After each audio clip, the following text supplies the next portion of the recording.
ॐ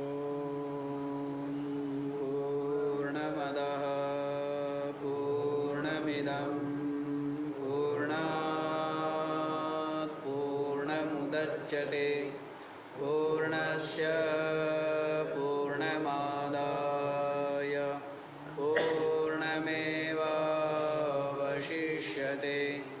ॐ शान्तः शान्तः। ॐ सहना भवतु सहनौ भुनक्तु सह वीर्यं करवावहै तेजस्विनावधीतमस्तु मा विद्विषावहै। ॐ शान्तः शान्तः शान्तिः। हाँ जी, तो कल क्या बताया है? कल आपको बताया है संसार की और इस जीव की वास्तविकता। कल बताई है कि ये संसार तो कैसा है कि संसार सारा का सारा असार है और मिथ्या है, और वास्तव में ये जो जीव है ये कहता है मेरी माता है, मेरा पिता है और मेरा भाई है और मेरी स्त्री है और मेरा पुत्र है, लेकिन बता रहे हैं कि वास्तव में ये सब के सब जो संबंध है वो सब के सब क्या है? सब के सब क्षणिक ही। वास्तव में एकः एव आयाति एकः एव प्रयाति। अकेला ही आता है और अकेला ही जाता है। ये जो जीव है अकेला ही आता है और अकेला ही जाता है। तो ये वास्तविकता बता रहे हैं जिससे कि आंखें खुले। जो मोह की नींद में सोया हुआ है और संसार के ही मोह और राग में सब कुछ भूला हुआ है, संसार की और शरीर की वास्तविकता। ये शरीर तो नाशवान ही है, ये संसार ये तो असार ही और मिथ्या ही है। तो कल ये बात आपको बता दी थी, संसारोऽयम् अतीव विचित्र। ये संसार बड़ा ही विचित्र है। और देखो जब तक जीवित रहता है, श्वास चलते हैं, तब तक क्या लगा रहता है? इस संसार के ही संग्रह परिग्रह में लगा रहता है, जो कि केवल शरीर के निर्वाह मात्र के लिए, संसार की साधनाओं के द्वारा, जितने भी साधन हैं उन साधनों के द्वारा क्या हो सकता है? केवल शरीर का निर्वाह, इसके अतिरिक्त और कुछ भी नहीं। इसलिए शरीर का निर्वाह करते हुए जो वास्तविकता है उसको बुद्धि में रखना चाहिए कि किस लिए मैं आया हूँ, किस लिए ये जन्म मुझे प्राप्त हुआ है। और जो परमात्मा सुना है, वो परमात्मा कौन है और कहाँ है और कैसा है, तो उस परमात्मा को जानना चाहिए। परमात्मा को जानना चाहिए। वैसे तो सब कुछ परमात्मा रूप ही है, लेकिन जो परमात्मा का अव्यक्त अक्षर निरुपाधिक निर्विशेष स्वरूप है, उसको प्राप्त किए बिना इस जीव का मोक्ष नहीं। सगुण साकार परमात्मा की भक्ति करे तो क्या होगा? सगुण साकार परमात्मा के लोक की प्राप्ति हो जाए। हैं? जैसे शिवलोक, विष्णुलोक, वैकुंठ लोक, ब्रह्मलोक आदि की प्राप्ति हो जाएगी। लेकिन ये सब लोक भी क्या है? ये भी काल के द्वारा सीमित है। सबका सब काल के द्वारा सीमित है, तो वो भी नष्ट हो जाते हैं। हाँ, लंबा समय है। लेकिन भगवान श्री कृष्ण ने कहा है, आ ब्रह्म भुवनान लोकः पुनरावर्तिनोर्जुना, ब्रह्मलोक में जाकर के भी इस जीव को लौटना पड़ता, अर्थात ब्रह्म विष्णु शिव आदि लोक में चला जाएगा तो भी इसको लौटना ही पड़ेगा।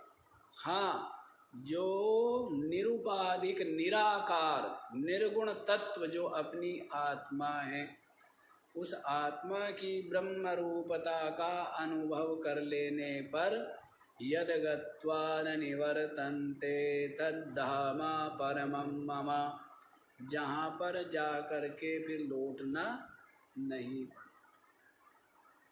बाकी जितने भी आकार वाले लोक है वहाँ पर जाकर के लौटना ही पड़ता है, और सबके सब नाशवान है, सबका सब कल्पित है।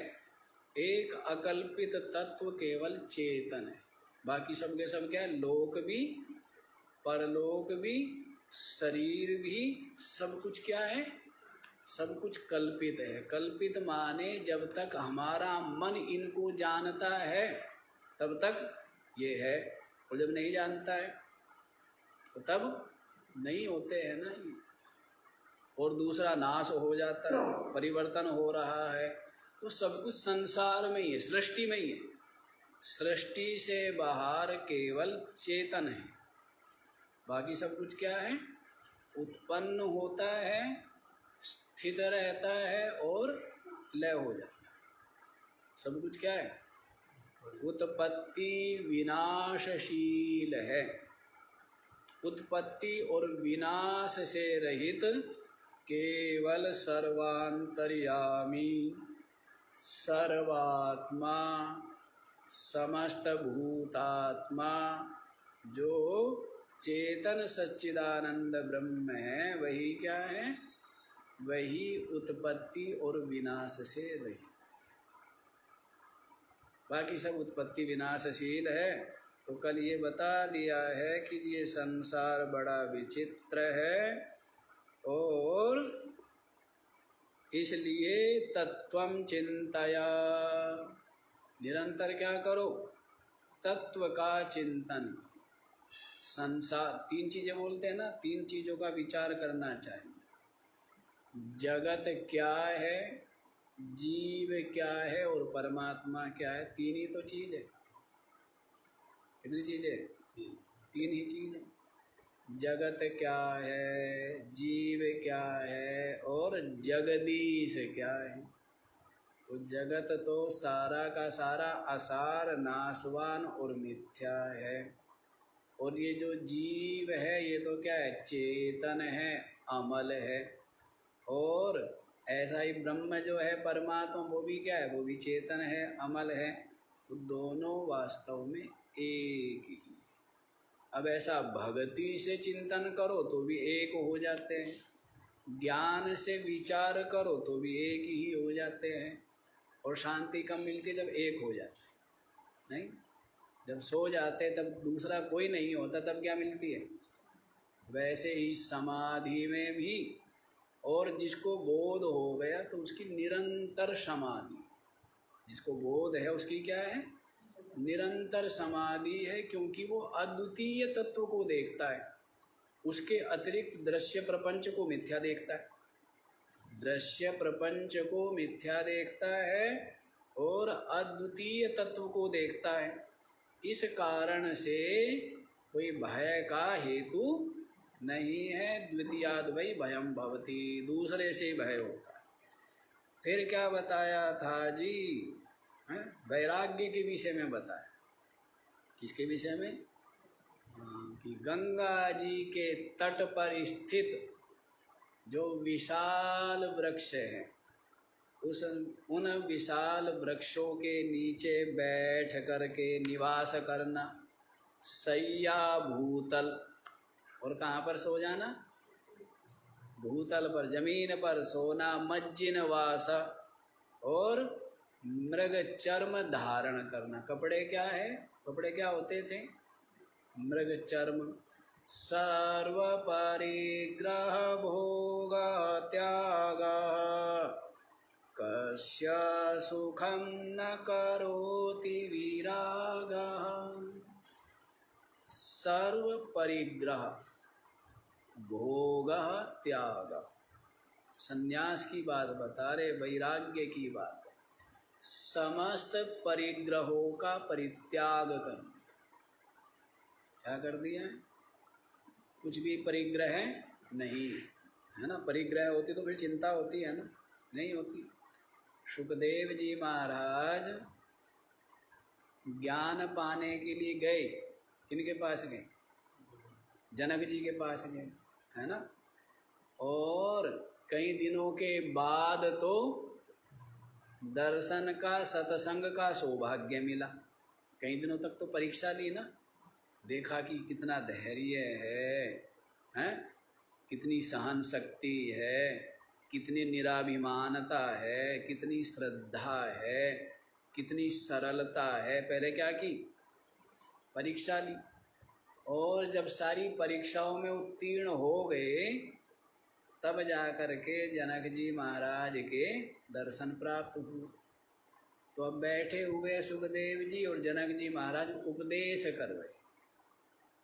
तो समाचार क्या मिलता है कि महल में आग लग गई है, भवन में आग लग गई है, समाचार मिला। तो जनक जी तो बिल्कुल निश्चिंत बैठे रहे, हाँ, क्योंकि उनके लिए तो सब माया मात्र ही था। थोड़ी देर बाद फिर समाचार मिला कि महाराज आग तो बहुत बढ़ती जा रही, बड़ी प्रचंड हो गई है और बिल्कुल पास तक आ पहुंची है। अब जनक जी तो बिल्कुल निर्भय निश्चिंत बैठे रहे, लेकिन सुखदेव जी को क्या हुआ? चिंता हो गई। क्या चिंता हो गई? कहने लगे महाराज एक ही सोटा है और एक ही लोटा है, और वो सोटा और लोटा कहाँ रखा हुआ है? बराबर वाले उसमें रखा हुआ है। आग लगी है, क्या हो जाएगा? मेरा सोटा लोटा जल जाएगा, मैं फिर क्या करूँगा? हैं? चिंता है ना। तो चिंता की बात है। जो महल में रहते हैं उनको महलों की है, झोपड़े में रहते हैं उनको झोपड़ों की है। उनके लिए झोपड़ा ही क्या है? महल है। आसक्ति की बात है ना, बात तो आसक्ति की। तो सुखदेव जी को आसक्ति है, जनक जी को महल में आसक्ति नहीं है। जनक जी को इतना बड़ा राज्य है, इतना बड़ा भवन है, कोई आसक्ति नहीं। और सुखदेव जी को किसमें है? लंगोटी में, सोटी में और लोटे में। तो बात आसक्ति की है। तो परिग्रह के कारण से क्या हुआ?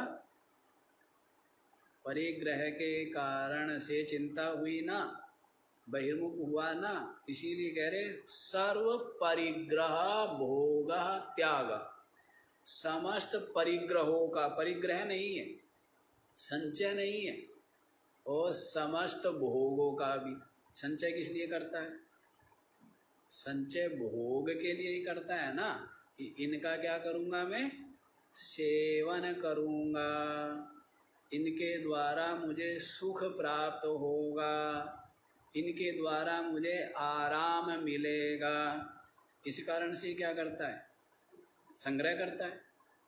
तो कहते हैं संग्रह का भी और जो भोग सुविधा साधन है उनका भी परित्याग जिसने कर दिया है, ऐसा जो वैराग्य से युक्त है, ऐसा जो वैराग्य है, कस्य सुखम न करोति, किसको सुखी नहीं। राग सुखी करता है या विराग सुखी करता है? हाँ जी, राग से क्या होता है? दुख होता है ना। निरंतर उसके नाश का, वियोग का भय बना रहता है ना।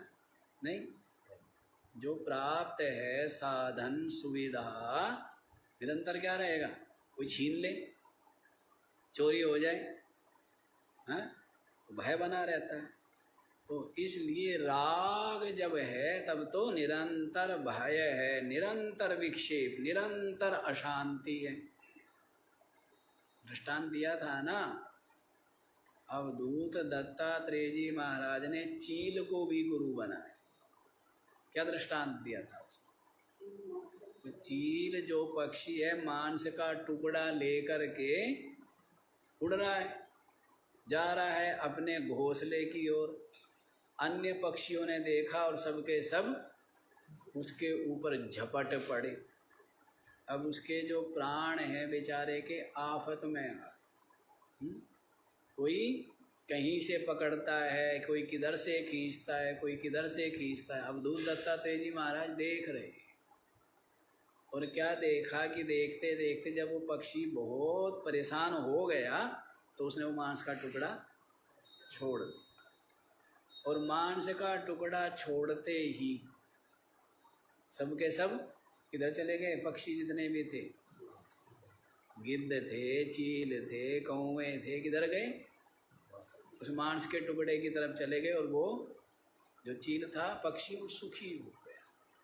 तो अवधूत दत्तात्रेय जी महाराज ने जाना कि सारे जो दुख है, चिंता है, अशांति है, उसका मूल परिग्रह है। उसका मूल क्या है? परिग्रह है, संग्रह करना है। संग्रह होने पर तो फिर आगे आप सुनेंगे, सारी बात आगे आ रहा है कि फिर तो सगे संबंधी सबके सब क्या करते हैं? आशा करते हैं ना, हैं? सबसे व्यक्ति भयभीत रहता है, मांग ना ले, नहीं रहता है? सबसे भयभीत रहता है ना कि मांग ना ले। अब दे तो भी फिर मांगने पर प्रेम भाव मिटता है, और ना दे तो भी क्या होता है? तो भी गांठ पड़ती है ना मन में कि होते हुए नहीं दिया है। तो कहने का भाव है, परिग्रह होने पर तो भय और चिंता और अशांति और विक्षेप साथ साथ आते। तो ये तो हुई राग के कारण भय। और विराग जब हो गया, छोड़ दिया, तब क्या हो गया? सुखी हो गए। विराग जब हो गया तो सुखी। तो साधक जो है वो सबसे क्या कर लेता है? वैराग्य कर। तो कस्य सुखम न करोति विरागः। वैराग्य किसको सुखी नहीं करता? सबको सुखी कर देता। वैराग्यमेवा भयम, ये भी सुना था ना आप लोगों ने? किसने बताया था? भर्तृहरि जी महाराज ने बताया है।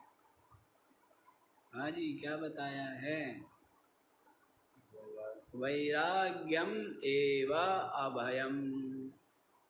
वैराग्य ही वास्तव में भय रहित है, अन्यथा सब जगह कुछ ना कुछ भय है। सब जगह क्या है? कुछ ना कुछ। क्या बताया था? भय है। सर्वम वस्तु भयान्वितम। सब में भय है।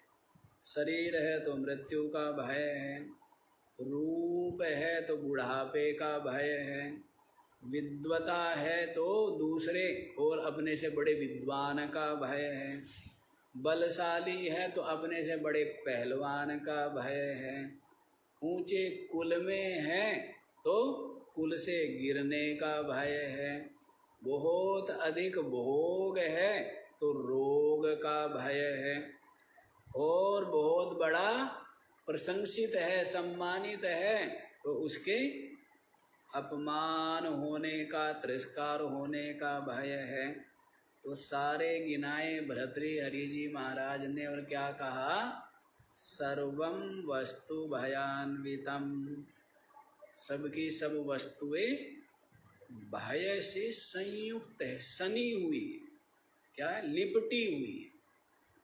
वैराग्यम एव अभयम, वास्तव में क्या है, वैराग्य ही अभय। अच्छा एक चीज आप देखो, ये जो शास्त्र है, सदग्रंथ है, इनका जो उपदेश है वो क्या है, बिल्कुल यथार्थ है ना, वास्तविक है ना, सच्चाई है ना। पर आश्चर्य की बात ये है कि व्यक्ति को ये सच्चाई स्वीकार करने में क्या होता है, जानते हुए भी नहीं स्वीकार करना चाहता। जानता है, वो नहीं जानता है। सबको पता है कि ये हमारा जो जीवन है, शरीर का जीवन, ये तो क्या है, नाशवान है, नहीं पता है सब है। लेकिन फिर भी इसके लिए झूठ, कपट और क्या क्या नहीं करता है। और ये भी पता है कि अपना किया हुआ ही ये भोगता है, किया हुआ ही मिलता है, लेकिन फिर भी सावधान नहीं रहता।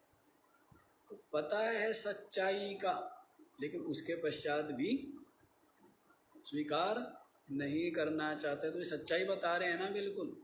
क्या बता रहे हैं कि भाई आप देख लो, राग जो है वो भय प्रदाता है और वैराग्य जो है वो सुखदाता है, सुख को देने वाला है। इसलिए वैराग्य का ही आश्रय लेना चाहिए विवेक।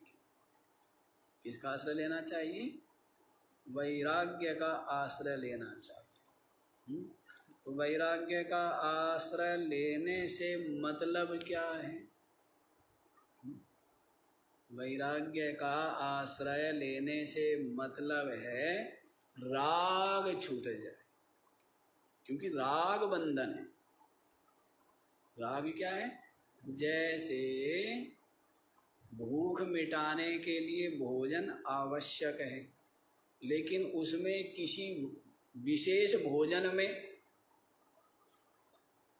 ज़्यादा सुख बुद्धि हो जाना, उसका ज़्यादा राग हो जाना, उसके बिना ना रहना, तो ये क्या हो जाता है, राग हो गया, बंधन हो गया ना। और जैसा भी मिले भूख मिटाने के लिए सात्विक भोजन पर, तो ये क्या है, ये बंधन नहीं, ये बंधन नहीं है। ये नहीं है कि भोजन छोड़ दिया तो अब क्या हो गए हम, भोजन तो करना ही पड़ेगा ना। शरीर के लिए भोजन आवश्यक है, पर राग ना हो, क्योंकि राग ही तो बंधन है। बंधन क्या है, राग है। तो राग छूट जाए, जैसा मिले वैसे में ही संतुष्ट और प्रसन्न रहे। और ये जाने, क्या जाने, कि इतने इतने बार इन सब का स्वाद लिया, इतने इतने बार इन सब का स्वाद लिया, जब अब तक रसना का पेट नहीं भरा, आगे भर जाएगा क्या, नहीं भरेगा।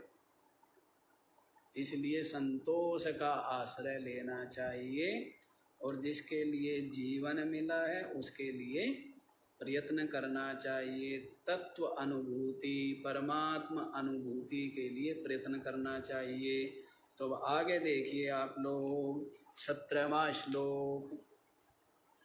कुरुते गंगा सागर गमनम व्रत परिपालन मथवा दानम ज्ञान विहीनम सर्वमतेना मुक्तिर्न भवति जन्मशतेना भज गोविंदम भज गोविंदम गोविंदम भज सन्निहिते मरणे नहि नहि रक्षति भज गोविंदम गोविंदम भज। ये उपदेश किसको दे रहे हैं? किसको दे रहे हैं? सभी को दे रहे हैं। ये मत समझ लेना कि उस वृद्ध ब्राह्मण को उपदेश दे रहे हैं, सबको दे रहे हैं ना। संपूर्ण मानव मात्र को उपदेश दे रहे हैं कि हे मूढ़मते गोविंद को भज। क्या कर? गोविंद का भजन कर। अरे मूढ़मते गोविंद का भजन कर। जब मृत्यु का समय उपस्थित होगा तब ये डुक्रिय करने धातु तेरी रक्षा नहीं करेगी। अर्थात ये जितना भी संसार है, ये संसार कोई काम नहीं आएगा। सदगति और शुभ गति और मोक्ष और आत्म कल्याण तो केवल भजन से हो। किसके भजन से होगा? गोविंद के भजन से। गोविंद का स्वरूप आपको बताया हुआ। एक तो गोविंद है ही जो गो का क्या करे? पालन करे, रक्षण करे, प्राप्त करके रहे, उसको क्या बोलते हैं? गोविंद बोलते हैं। दो गोविंद तो प्रसिद्ध ही है, लेकिन वो सगुण साकार में हुआ है। गोविंद वास्तव में किसके लिए कह रहे हैं? गो माने इंद्रिया, और इंद्रियों का जो पालन करे, रक्षण करे, वो क्या है? गोविंद है। तो कौन है? अपनी चेतन आत्मा। किसके लिए बोला गया है यहाँ गोविंद? चेतन के लिए बोला गया है, जो निरुपाधिक परमात्मा। क्योंकि जो सोपाधिक परमात्मा है वो तो क्या है? निरुपाधिक से सोपाधिक हुआ है ना। निरुपाधिक जो है निराकार निर्गुण, उससे क्या हुआ है? साकार हुआ है। और वो साकार फिर क्या? अपने आकार को छोड़ के फिर निराकार में चला जाता है। अंतिम क्या है? अंतिम तो निराकार ही है ना। निराकार था, जैसे कल आपको बताया था, घड़ा, मिट्टी में घड़ा निराकार है, उसको कुम्हार ने आकार दे दिया, फिर घड़ा फूट गया, फिर क्या हो गया? वो फिर निराकार हो गया ना। तो वैसे ही जितने भी लोक है, परलोक है, भगवान है, सबके सब जितने भी साकार हैं, क्या होते हैं बाद में? निराकार ही। क्योंकि वास्तविक तो निराकार है ना। गीता जी का बताया ना, अव्यक्ता निधनानी। क्या होते हैं? बाद में सबके सब अव्यक्त में, निराकार में ही विलय हो जाते। तो अंतिम तो निराकार ही, सारे आकार उसमें चले जाएंगे। तो इसलिए आकार वाले का करेगा तो आकार भाव को प्राप्त होगा। लेकिन मोक्ष तो बताया है निराकार परमात्मा की प्राप्ति से ही परम निश्रेयस मोक्ष की प्राप्ति होती है। तब बहुबंधन से मुक्त होता है। अन्यथा क्या है? चलता रहता है कि जाएगा परलोक में, जाएगा इष्ट के लोक में, भगवान के लोक में जाएगा, और फिर लौट के आना जाना लगा रहेगा। लेकिन मोक्ष कैसे होगा? जब अपनी आत्मा की पूर्णता, ब्रह्म रूपता जान ली। अब ब्रह्म का तो आना जाना है नहीं। ब्रह्म जो है निरुपाधिक परमात्मा, वो तो क्या है? व्यापक है ना। और वहाँ पर दृश्य जगत द्वैत है नहीं, तो उसमें आना जाना नहीं। हाँ जी, तो इसलिए गोविंद का भजन, इसका भजन कर। हाँ, जैसे वो बताया ना बाबा काली कमली वाले, क्या बताते हैं? हाँ, कि भजन कर। क्या भजन क्या है? कहना भजन है आप सहित सब गोविंद है, आप सहित सब नारायण है, आप सहित सब विष्णु है। भजन क्या बताया? ये भजन बताया है ना। हाँ अच्छा जी, तो अब देखो आप लोग इसमें क्या बताया, कुरुते गंगा सागर गमनम। हाँ जी सेठ जी नींद में है क्या? व्रत परिपालनम अथवा दानम ज्ञान विहीनम सर्वमतेन मुक्ति न भवति जन्मशतेन। देखो जी क्या बता रहे, कुरुते गंगा सागर गमनम, सारे तीर्थ बारंबार, गंगा सागर एक बार बोलते हैं ना। गंगा सागर एक बार चले गए तो कहते क्या हो गया, सब तीर्थ हो गए पुण्य। तीर्थराज प्रयागराज के लिए बोला है क्योंकि वहाँ संगम है, वहाँ पर क्या है, संगम है, जहाँ एक हो जाए, जहाँ भेद मिट जाए, संगम हो गया ना। गंगा यमुना और प्रयागराज में क्या है, तीनों का संगम एक हो गई, तो इसीलिए वो क्या है, तीर्थराज है प्रयाग। वैसी गंगा जी क्या होती है, गंगा सागर में क्या होती है जी, हैं? सागर में विलय हो जाती ना, एक हो जाती ना, क्या बन जाती है, सागर बन जाती है। इसलिए गंगा सागर के स्नान का विशेष महत्व है ना। एक हो गए, जो जीव था वो क्या हो गया, ब्रह्म में विलय हो गया। जीव जो है क्या हो गया, ब्रह्म में विलय हो करके ब्रह्म हो गया, परमात्मा हो, उसकी तो महिमा अलग ही होगी ना। तो गंगा सागर कहते एक बार करें तो बड़ा पुण्य माना है। लेकिन यहाँ पर क्या कह रहे हैं कि कुछ भी करो, कुरुते गंगा सागर गमनम, महिमा किसकी बता रहे, ज्ञान की महिमा बता रहे। किसकी महिमा है, ज्ञान की महिमा। बाकी जितने भी साधन हैं उन सब का फल सीमित है, उन सब का फल क्या है, सीमित है। गीता जी ने बताया है ना, अंतवत्तु फलम तेषां तद भवत्यल्पमेधसाम देवान देव यजो यान्ति मद भक्ता यान्ति माम। विविध कर्म बताए, विविध उपासना बताई, और क्या बताया, सबका जो फल है वो क्या है, अंतवत माने समाप्त होने वाला है, माने सीमित है।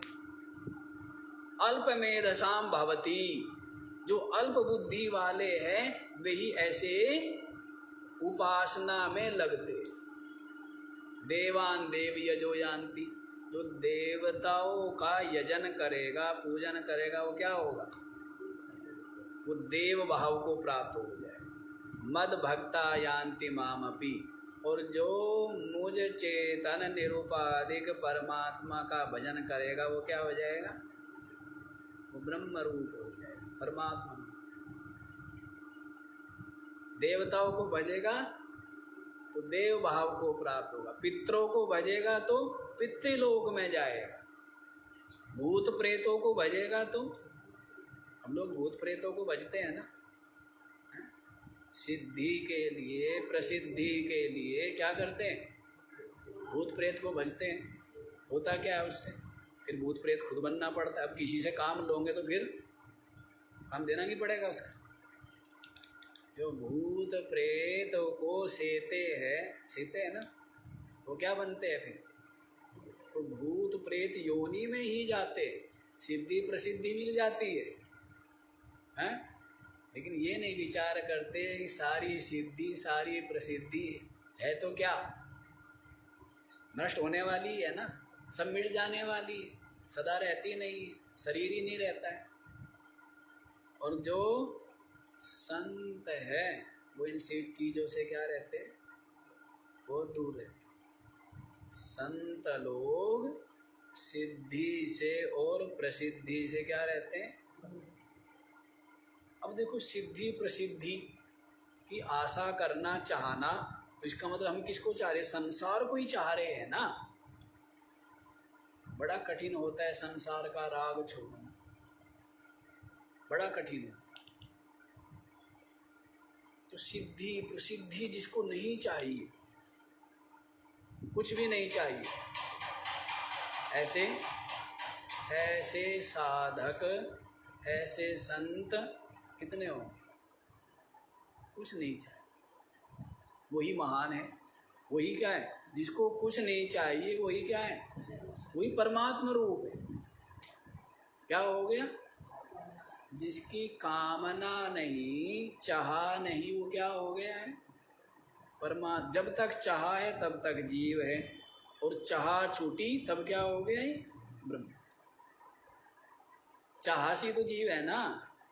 क्या बोला था, चाहा चमारी चूड़ी, अत नीचन की नीच, तू तो शुद्ध ब्रह्म था, गर ये न होती बीच।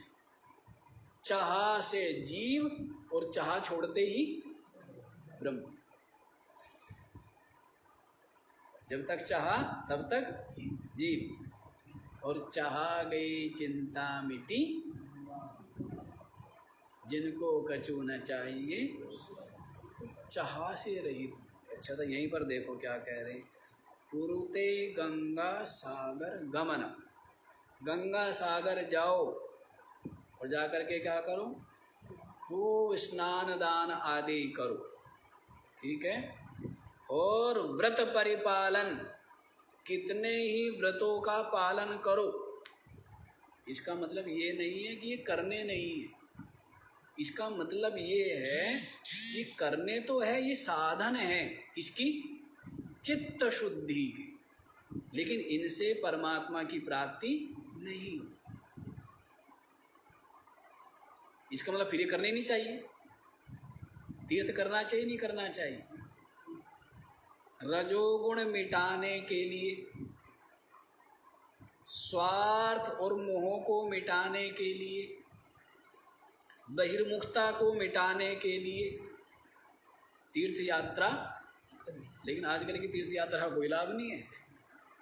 जो आजकल की तीर्थ यात्रा है कि हवाई जहाज में बैठकर गए और हाथ लगाए और देख करके मुंह और आगे, उसका कोई औचित्य नहीं।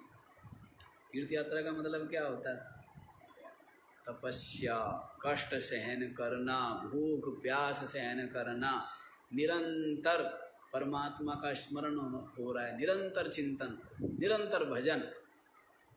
अनेकों भय के अवसर होंगे, जब भय ज़्यादा होगा तब क्या होगा, तब भजन और अधिक भाव से होता है, नहीं होता है।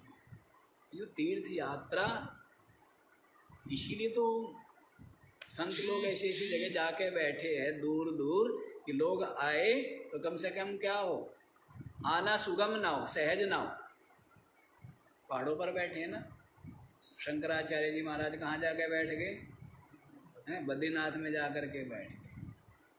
शंकर जी जो है केदारनाथ में जाके बैठ गए, किस लिए हैं, इसीलिए है ना कि भाई लोग आए, कष्ट सहन करेंगे, निरंतर भजन करेंगे, तपस्या होगी, हैं, घर से दूर होंगे तो चिंता छूटेगी, बहिर्मुखता छूटेगी, राग छूटेगा, रजोगुण मिटेगा, इसलिए ना। तो तीर्थ यात्रा तो बहुत श्रेष्ठ साधन है, लेकिन इस तीर्थ यात्रा का कोई लाभ नहीं जो खूब आराम सुविधा आराम मौज के साथ मन के हिसाब से खाते पीते रहते हुए, उस तीर्थ यात्रा का कोई औचित्य नहीं। तो पहली तो तीर्थ यात्रा बताई थी ना, पहला क्या है, शुरुआत जो होती है साधना की, वो कहाँ से है, तीर्थ यात्रा से। जीवन में जो सत्कर्म करे वो तो अलग चीज़ है, जीवन में जो सत्कर्म किए, सेवा की, परोपकार किया, वो तो अलग चीज़ है, वो तो करनी ही चाहिए, वो तो सुंदर है। लेकिन जब अब लक्ष्य बना लिया परमात्मा के दर्शन, परमात्म प्राप्ति, तो परमात्म प्राप्ति के मार्ग में पहला साधन क्या है? तीर्थ यात्रा। उसके पश्चात क्या? उसके पश्चात तीर्थ करके बैठ गया मूर्ति पूजा, बैठ गया पर बहुत भटक लिया। अब क्या हो गया? बैठ गया। अब जो भगवान की मूर्ति है उनका ही क्या करता है? उनका सेवा, पूजन, ध्यान, भजन करता है श्रद्धा के साथ। ये उससे ऊपर आता है। लेकिन तीर्थ यात्रा करनी, वो जो रजोगुण नहीं मिटेगा उसके बिना। तीर्थ यात्रा के बिना रजोगुण मिटने वाला नहीं। धक्के खाने बहुत जरूरी है। धक्के खाए बिना कहाँ अकल आए या आए? थके बिना कहाँ नींद आएगी? कहाँ बैठेगा? बैठेगा नहीं ना। मन करेगा वहाँ पता नहीं क्या है, वहाँ पता नहीं क्या। धक्के खा ले तू पहले, और फिर धक्के खा के क्या हो जाएगा? फिर बैठ जाए, फिर भजन करेगा परमात्मा के सगुण साकार रूप। फिर भजन करते करते जब बुद्धि कुछ निर्मल होगी तब विचार करेगा परमात्मा का वास्तविक स्वरूप क्या है। तो उसके लिए क्या करेगा? फिर सदग्रंथों का स्वाध्याय करेगा। फिर क्या करेगा? क्योंकि ग्रंथों में, वेदों में, उपनिषदों में, शास्त्रों में ही पता लगेगा ना परमात्मा का वास्तविक स्वरूप क्या है। तो फिर क्या करेगा? शास्त्रों का स्वाध्याय करेगा। अच्छा जी, कितने कदम बढ़ गए? पहले तीर्थ यात्रा, फिर मूर्ति पूजा, फिर सदग्रंथों का स्वाध्याय। उसके पश्चात फिर सब स्वाध्याय आदि कर लिया, बैठ जाएगा शाम। फिर परमात्मा के स्वरूप का क्या करेगा? चिंतन करेगा, ध्यान करेगा। कि ध्यान धारणा पर आ गए। और उसके पश्चात जब परमात्मा के स्वरूप का अनुभव हो गया फिर आ जाएगा सहजावस्था। फिर कहाँ जाएगा? सहजावस्था। सहजावस्था माने जहाँ निरंतर निष्ठा बनी हुई, निरंतर बोध बना। सबसे श्रेष्ठ तो सहजावस्था है, जिसको कहा साधो सहज समाधि भली। सहज समाधि। लेकिन सहज समाधि ऐसी नहीं हो जाएगी कि अब इस पहले ही आप क्या करो सहज समाधि करो, ऐसे नहीं होगा। पहले ये सब करने पड़ेंगे। बिना करे, बिना धक्के खाए, बिना ठोकर लगे अकल आने वाली नहीं है। इसीलिए तो कराते थे ना कि तपस्या करो, ये करो, ये करो। जैसे सब कर धर के बता था ना कि बुढ़िया थी, उसका बेटा कहने लगा कि मैं तो परमात्मा को पाने के लिए गुरुजी के पास जा रहा हूँ। बुढ़िया कहने लगी बेटा आत्मा सो परमात्मा। क्या बोली? लड़का कहने लगा ऐसे थोड़ा होता है, हैं? परमात्मा को पाने के लिए तो बहुत बहुत तपस्या, बहुत बहुत भजन करना पड़ेगा, तब परमात्मा के स्वरूप का पता लगेगा। गुरुजी के पास चला गया। अब गुरुजी तो जानते हैं ना इसको कब, क्या, कैसे, क्या दवाई देनी है, जानते हैं। वैद्य थर्मामीटर होता है ना, जानते हैं कितना बुखार है, कितनी दवाई, कितनी डोज है, कितने ml। तो गुरुजी के पास गया। गुरुजी ने कहा बहुत अच्छा, गौशाला में सेवा कर 12 साल। तो 12 साल तक क्या किए? सेवा की, गोबर उठाया, घास किया, सेवा की, गायें की। और जब 12 वर्ष पूरे हो गए तब आया गुरुजी के पास। गुरुजी ने कहा आत्मा सो परमात्मा। तुरंत समझ में आ गई, तुरंत समझ में आ गई। तो क्या वो गोबर उठाना ही सेवा करना व्यर्थ हो गया? नहीं, उसके बिना आ ही नहीं सकती थी, उसके बिना आ ही नहीं सकती। चाहे करोड़ों बार कहा जाता आत्मा सो परमात्मा, बिना की अकल आती है क्या? आती है। क्योंकि सेवा करने से, साधन करने से क्या हुआ? उसका जो हृदय वो क्या निर्मल हो गया, सारा राग गलित हो गया, बहिर्मुखता गलित हो गई। धैर्य आ गया। इस कारण से गुरु जी का उपदेश तुरंत हृदय में है, वो जरूरी है। इसलिए तीर्थ यात्रा आदि क्या है, व्यर्थ नहीं है, जरूरी है। तो देखो यहाँ पर क्या कह रहे, कुरुते गंगा सागर गमनम, गंगा सागर जाओ भले ही, व्रत परिपालन मथवा दानम, कितने ही व्रतों का पालन करो। क्या करो, बड़े बड़े व्रत लिए, बड़े बड़े नियम लिए, और उनका क्या किया, बड़ी दृढ़ता के साथ में पालन किया।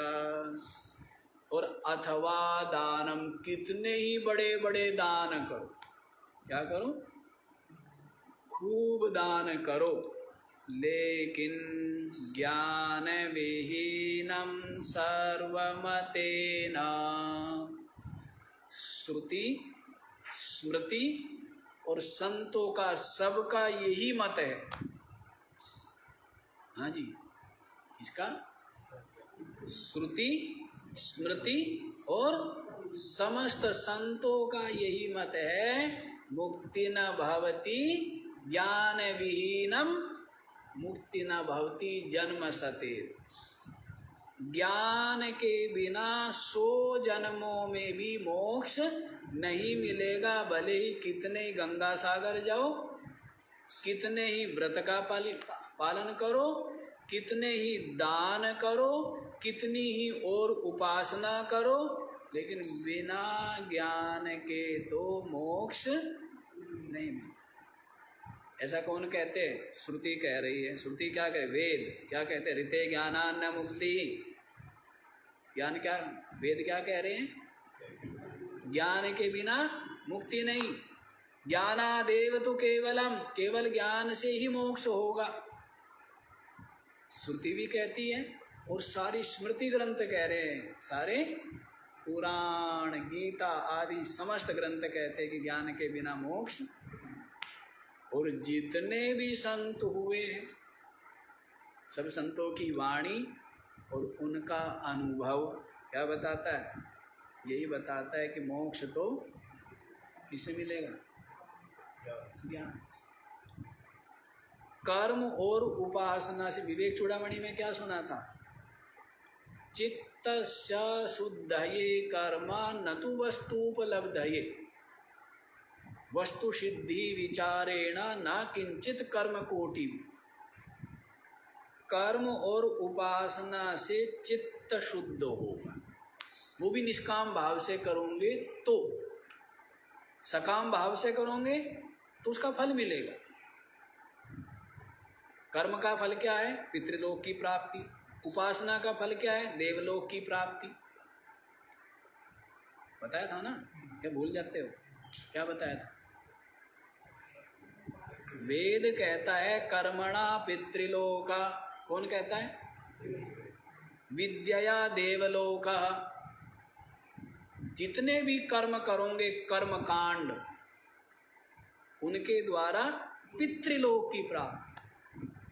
जितनी भी उपासना है, जिस भी इष्ट की, भगवान की उपासना करोगे तो उससे क्या होगा, देवलोक की प्राप्ति। और यही कर्म और उपासना निष्काम भाव से करोगे तो क्या होगा, चित्त विशुद्ध। और चित्त विशुद्ध होगा तो वैराग्य होगा। क्या होगा, चित्त विशुद्ध होगा तो वैराग्य होगा, तीव्र मुमुक्षुता होगी, और जो निराकार ब्रह्म है उसकी आत्म रूप से चिंतन करता हुआ आत्म रूप से अनुभूति कर लेगा। इसी से मोक्ष। समझ आया। तो कर्म के द्वारा चित्तस्य शुद्धये कर्मा, कर्म तो चित्त की शुद्धि के लिए है, कर्म और उपासना दोनों। न तो वस्तु उपलब्धये, जो वस्तु है, तत्व है, परमात्मा है, उसकी उपलब्धि कर्म और उपासना से नहीं होती है। वस्तु सिद्धि विचारेणा, वस्तु की प्राप्ति तो विचार से। वस्तु की प्राप्ति किससे होती है, विचार। विचार का मतलब क्या है, विचार का के द्वारा क्या कर दिया, आवरण हटा दिया, पर्दा हटा दिया। जैसे कोई प्यासा था, बहुत प्यास लगी हुई थी, सरोवर भरा हुआ था, लेकिन उसके ऊपर क्या आ गई थी? धूप के कारण से काई आ गई थी। प्यासा है बेचारा, तड़प रहा है, प्राण कंठगत है। किसी संत के पास गया, ढूंढते ढूंढते तो संत ने कहा कि देख ये भरा हुआ है सरोवर, पी ले जल। वहाँ गया तो उसको जल दिखता है क्या? नहीं दिखता है। तो संत क्या कहते हैं कि उसको हटाओ, और हटाते ही क्या मिल जाता है? तो वैसे ही आवरण हटाना है, पर्दा हटाना है, अज्ञान हटते ही परमात्मा तो सबकी आत्मा। परमात्मा क्या है? सबकी आत्मा, सबके हृदय में बैठा है ना। अहम आत्मा गुड़ाकेशा सर्वभूताशय स्थितः। अर्जुन, मैं आत्मा हूँ और संपूर्ण भूतों के हृदय में स्थित हूँ। कहाँ स्थित हूँ? सर्वस्य चाहम हृदय सन्निविष्टा। मैं सबके, सर्वस्य हृदय सन्निविष्टा अहम, मैं सबके हृदय में बैठा हूँ। कहाँ बैठा हूँ? हृदय में बैठा। लेकिन अज्ञान के कारण से क्या होता है? दिखता नहीं है। अंधेरे में जैसे कुछ नहीं दिख, सब कुछ होते हुए दिखता नहीं है ना। अंधेरे में है, यहीं पर रखा हुआ है आपकी माला, आप ढूंढ रहे हो, अंधेरा है ना, और प्रकाश हो जाए तो तुरंत दिख जाए। तो वैसी ज्ञान के प्रकाश में परमात्मा झट दिख जाता है। ज्ञान के प्रकाश में परमात्मा झट से दिख जाता है, वो तो अपनी आत्मा ही है।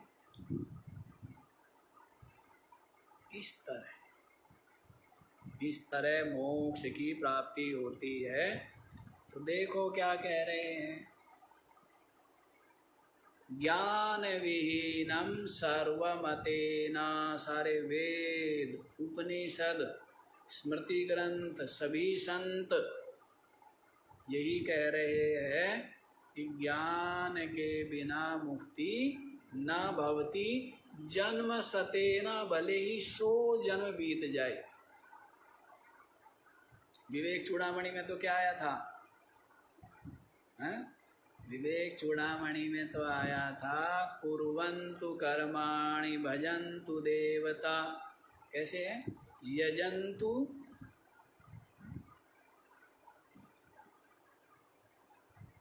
इस वाले श्लोक में सदा हमें वो होता है कंफ्यूज।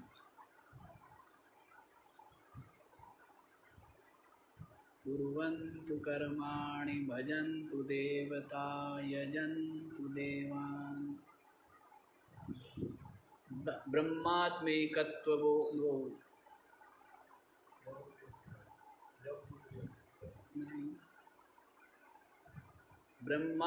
ब्रह्मात्मैक्य बोधेन विना विमुक्ति न सिद्ध्यति जन्म शतान्तरेपि। कहते ब्रह्मा जी के 100 जन्म बीत जाए ना तो भी मोक्ष नहीं होता है। भले ही कितने ही कर्म करो, कितने ही देवताओं के लिए यजन करो, लेकिन आत्मा की ब्रह्म के साथ ऐक्यता के बोध के बिना मोक्ष नहीं होता है। ये बता दिया है वहाँ पर। उसी बात को यहाँ पर बता रहे, ज्ञान विहीनम सर्वमतेना। ज्ञान के बिना मुक्ति न भवति जन्म सतेना। 100 जन्म बीत जाएगा। तो इसका मतलब गंगा सागर जाना व्यर्थ हुआ, व्रत करना व्यर्थ हुआ, दान करना व्यर्थ हुआ। व्यर्थ हुआ क्या? नहीं, तो करने ही है। कल बताया था, यज्ञ दान तपः कर्म न त्याज्यम कार्यमेव तत्। यज्ञ दान तप रूप जो कर्म है ये त्यागने नहीं चाहिए, तो करने ही चाहिए। क्यों? क्योंकि ये तो मनीषी की बुद्धि को क्या करने वाले हैं? पवित्र करने। और जैसे बुद्धि निर्मल होगी तभी तो परमात्मा को पाने की वास्तविक अभिलाषा तभी तो जागृत होगी। जब तक राग बना है बुद्धि में, तब तक परमात्मा को पाने की जिज्ञासा है नहीं, इसलिए करने ही चाहिए। ये यज्ञ दान तप क्यों करने चाहिए बताया था ना, राग मिटता है और क्या क्या मिटता है, हैं? राग गलित होता है, स्वार्थ गलित होता है, मोह गलित होता है, अहंकार गलित होता है कि क्या करने से, यज्ञ करने से। यज्ञ में क्या है, स्वार्थ का त्याग। यज्ञ किसको बोला है, सबका मतलब एक ही है। बाधा जीवन में कुछ नहीं है, बाधा जो है वो स्वार्थ है, और स्वार्थ का मतलब राग। बाधा क्या है, बाधा कहो बंधन कहो, क्या है, राग ही तो है, और कुछ बंधन ही नहीं है। बंधन क्या है, बंधन है कुछ, बंधन है ही नहीं। राग ही बंधन है, आसक्ति ही बंधन है, ममता ही बंधन है, मोह ही बंधन है, स्वार्थ ही बंधन है। हाँ जी, बस वो सब उसी से सब जुड़े हुए हैं, यही बंधन हो, बंधन कुछ नहीं है, बंधन कुछ भी नहीं है, नित्य ही मुक्त है ये। तो राग बंधन है और दूसरा अज्ञान। दो ही चीज बताते हैं ना बारंबार, क्या बताते हैं, एक तो राग जो आसक्ति है ये बंधन है, और दूसरा अज्ञान के कारण से अपने स्वरूप को नहीं जानना है, बस यही बंधन है, बाकी कुछ बंधन नहीं है। और ये दोनों बंधन किससे दूर होते हैं, सत्संग से, विचार से। क्या होते हैं, सत्संग विचार से राग भी मिटता जाता है और अज्ञान भी हटता जाता है। तो इसलिए ये व्यर्थ नहीं है, लेकिन यहाँ पर ज्ञान की महत्ता बताई कि ज्ञान के बिना सब निष्फल। इसलिए भज गोविंदम भज गोविंदम, गोविंदम भज मूढ़मते, प्राप्ते सन्निहिते मरणे नहीं नहीं रक्षति दुःखी। इसलिए गोविंद को भज, गोविंद को भज, अरे मूढ़मते गोविंद का भजन कर, प्राप्ते सन्निहिते मरणे, मृत्यु के समीप प्राप्त होने पर, नहीं नहीं रक्षति डुक्रिय करने, ये डुक्रिय करने जो व्याकरण की धातु है ये तेरी रक्षा नहीं करेगी। रक्षा तो कौन करता है, रक्षा कौन करता है? रक्षा तो कर्म करता है, उपासना करती है, ज्ञान माने भक्ति करती है। रक्षा कौन करता है? जीवन में सत्कर्म किए हैं, शरीर छूट गया तो कोई भय या चिंता की बात है क्या? सदगति होनी है। जीवन में जिसने क्या किए, जीवन में सत्कर्म किए तो क्या पतन होगा उसका? जीवन में जिसने उपासना की, भक्ति की, विनाश होगा उसका। जीवन में जिसने ज्ञान प्राप्त किया, आत्मचिंतन किया, आत्मचिंतन के लिए लगा रहा, तो क्या पतन होगा उसका? तो रक्षा कौन करता है? जीवन में, जीवन पर्यंत कौन रक्षा करता है? अच्छा अब आप ये देखो, एक व्यक्ति दुख पाता है, एक व्यक्ति सुख पा रहा है। दुख पा रहा है तो अपने पाप कर्म से ना, और सुख पा रहा है तो अपने, तो रक्षा कौन कर रहा है? अपने जो शुभ कर्म है, सत्कर्म है, पुण्य कर्म है, उनसे तो सुख पा रहा है ना, इनसे सुख पा रहा है? वैसे ही शरीर छूटने के पश्चात भी किससे सुख पाएगा, है ना? तो सत्कर्मों से सुख मिलेगा, भक्ति से, उपासना से, भजन से सुख मिलेगा, और परमात्मा के चिंतन से, आत्म रूप से अनुभव करने से सुख मिलेगा, शांति मिलेगी, मोक्ष।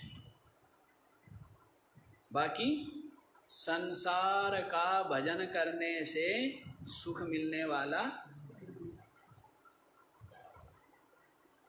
तो जीवन में जिसने सत्कर्म किए तो सही छूटने के बाद उसके लिए कोई शोक करने की जरूरत है क्या? अब जिसने जीवन भर पाप किया उसके लिए रो करके कोई लाभ नहीं है, क्यों? आपके रोने से कुछ होने वाला नहीं, उसको तो नाश, उसका तो हो गया जो होना था। जीवन में सत्कर्म किए ही नहीं, पाप कर्म करता रहा तो उसका तो क्या होना है? नरक ही भोगेगा ना। क्या भोगेगा? नरक भोगेगा। और जीवन में जिसने सत्कर्म ही सत्कर्म किए हो, वो उसके लिए रोने की जरूरत है? तो रोना तो किसी के लिए भी नहीं चाहिए, रोना किसी के लिए भी नहीं चाहिए। रोने से तो कुछ मिलता नहीं, कुछ होता नहीं। सत्कर्म करो, उपासना करो और भजन करो गोविंद का, उससे ही तेरी रक्षा होगी। डुकरिया करने दादू तेरी रक्षा नहीं करेगा। तो इस तरह से ये चरपट पंजरिका के जो 70 श्लोक है ये पूरे हो गए। आज एक ही श्लोक किया, 2-3 तो करने ही होते हैं, तो इसलिए कि आज समाप्त हो गया। और कल आपको मोह मुदगर, वो इसी की तरह ही है, भज गोविंदम ही है वो भी। यहाँ पर अलग अलग लिखे, कई जगह इनको इकट्ठे लिख देते हैं। तो मोह मुदगर जो है कल आप वो सुनेंगे, बहुत सुंदर। कैसे है? अज्ञान अंधेरे को मिटाने वाले, बंद जो आंखें हैं उन आंखों को खोलने वाले। ये तो सब ज्ञान है ना, ज्ञान की महिमा। भगवान श्री कृष्ण ने अर्जुन को ज्ञान दिया, और ज्ञान पा करके अर्जुन क्या कहने लगा? मिट गया मेरा शोक मोह। जिस शोक मोह के लिए अर्जुन कहता है, हस्तिनापुर की तो छोड़ ही दो, संपूर्ण पृथ्वी का शत्रु रहित साम्राज्य भी मुझे मिल जाए तो भी मेरा शोक मोह दूर होने वाला नहीं है, होने वाला नहीं है। अज्ञानी का दूर हो जाएगा, विचारवान का नहीं होगा। अर्जुन ने इतना विचार कर लिया ना। विचार क्या किया? अर्जुन ने विचार किया, ठीक है लेकिन मरना तो मुझे पड़ेगा, और जिनको मैं प्यार करता हूँ ये भी सब मरेंगे, कैसे रहूंगा इनके बिना? इनके बिना कैसे रह पाऊंगा? तो अर्जुन को जो शोक मोह है, अर्जुन कहता है महाराज सारी पृथ्वी का भी मिल जाए ना, विचारवान है ना, तो भी मेरा शोक मोह दूर होने वाला नहीं। और छोड़ दो पृथ्वी का, अपि त्रैलोक्य राज्यस्य, तीनों लोकों का भी राज मिल गया ना, स्वर्ग का अधिपति भी मैं बन गया ना, इंद्र, तो भी मेरा शोक दूर होने वाला नहीं है। ऐसा शोक किससे दूर हो गया? ज्ञान से दूर हो गया। किससे दूर हुआ? और ज्ञान से दूर हुआ तो अर्जुन कहता है कि अब तो मैं सुखी हो गया। नष्टो मोह स्मृतिर्लब्धा त्वत्प्रसादात् मयाच्युता स्थितोस्मि गत संदेह करिष्ये वचनम तव। अब तो जो आप कहोगे वो करूंगा मैं। तो क्या बने? भगवान श्री कृष्ण अर्जुन के क्या बने हैं? गुरु बने हैं। और गुरु बने, अर्जुन शिष्य बना वास्तव में है। भगवान श्री कृष्ण अर्जुन के गुरु नहीं बने, क्या बने? वास्तव में अर्जुन भगवान श्री कृष्ण का शिष्य बन गया। कहता है ना कि क्या बोलता है? शिष्यस्ते अहम सादि माम त्वाम प्रपन्नम, मैं आपका शिष्य। गुरु बनाना महत्वपूर्ण नहीं है, महत्वपूर्ण क्या है? शिष्य बनना। वो बड़ा कठिन होता है। शिष्य बनने का मतलब अहंकार गलित हो गया, मैं मिट गया। तो शिष्य बनना तो फिर कठिन है, चलो आज इतना ही रखो, बाकी का विचार ओ